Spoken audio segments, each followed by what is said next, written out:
Jean-Louis, un autre événement de la fin de cette année, c'est la parution du grand livre de la Formule 1 que vous avez écrit avec Johnny Reeves et Alain Pernaut. Alors, vous allez pas forcément aimer ce que je vais vous dire, mais pour moi, c'est une grande encyclopédie. Tous les amateurs peuvent s'y retrouver. Il y a de l'histoire, il y a des focus sur les grands prix historiques, des focus sur les grands pilotes, des focus techniques pour ceux qui sont amateurs de technique. Comment est-ce que vous avez vécu l'écriture de ce grand livre de la Formule 1? Alors, on n'a pas voulu faire vraiment une encyclopédie. Il se trouve que on a parlé de beaucoup de pilotes, mais si j'avais dû parler de mes amis, allez-y, Verstappen, Schumacher, j'aurais consacré Prost, naturellement, j'aurais consacré beaucoup plus de temps. On avait distribué le travail de la façon suivante.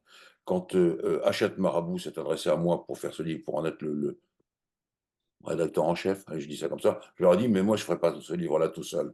Je le fais si mon ami Johnny Reeve veut le faire avec moi et si Alain Pernaut veut le faire avec moi. Alors, je vais détailler les choses de la façon suivante. Johnny, on lui avait dit, tu fais 50, soit 1950, 1960. Ils nous ont dit, non, je vais faire 1950, 1959. Non, on lui dit, tu dois faire le premier titre avec un moteur arrière. Bon, 1960. Mais il a dit, mais ça remonte avant.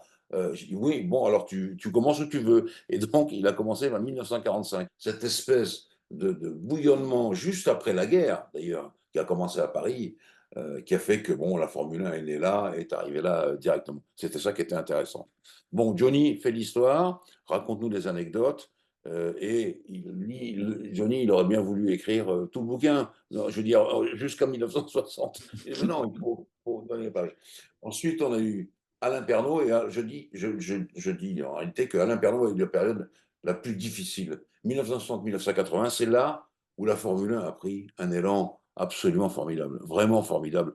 Les grandes innovations techniques, le turbo, le pneu à carcasse radiale, je pense ça parce que je pense à mes amis de Michelin et de Renault, mais il y en a eu bien d'autres, le carbone, avec les McLaren, mais auparavant un petit peu sur les Lotus, on fait des tas de choses très intéressantes. Et donc, ça, c'est une partie très compliquée.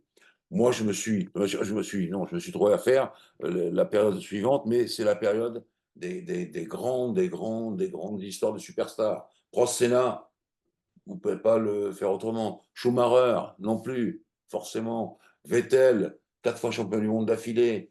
Et puis ensuite Lewis Hamilton. Et puis on a terminé sur Verstappen, qui lui est en train de démarrer dans cette grande période. Si on avait été, comment dirais-je, une encyclopédie, on aurait fait chaque circuit, chaque pilote, chaque écurie, etc. Ce qu'on n'avait pas envie de faire. On avait envie de raconter des histoires, c'est que comment dirais-je, l'éditeur, Hachette Marabout, voulait faire. C'est pour ça qu'on a fait ce livre-là. Mais il est aussi bien pour les enfants. Par exemple, l'idée de mon ami Alain Pernaut sur les planches, en disant les Formule 1 telle année, les Formule 1, etc., etc., ça aussi, on le fait pour les enfants. C'est pour ça que ça fait un cadeau de Noël ou un beau cadeau qui sera utile au moment où la saison redémarrera en 2024.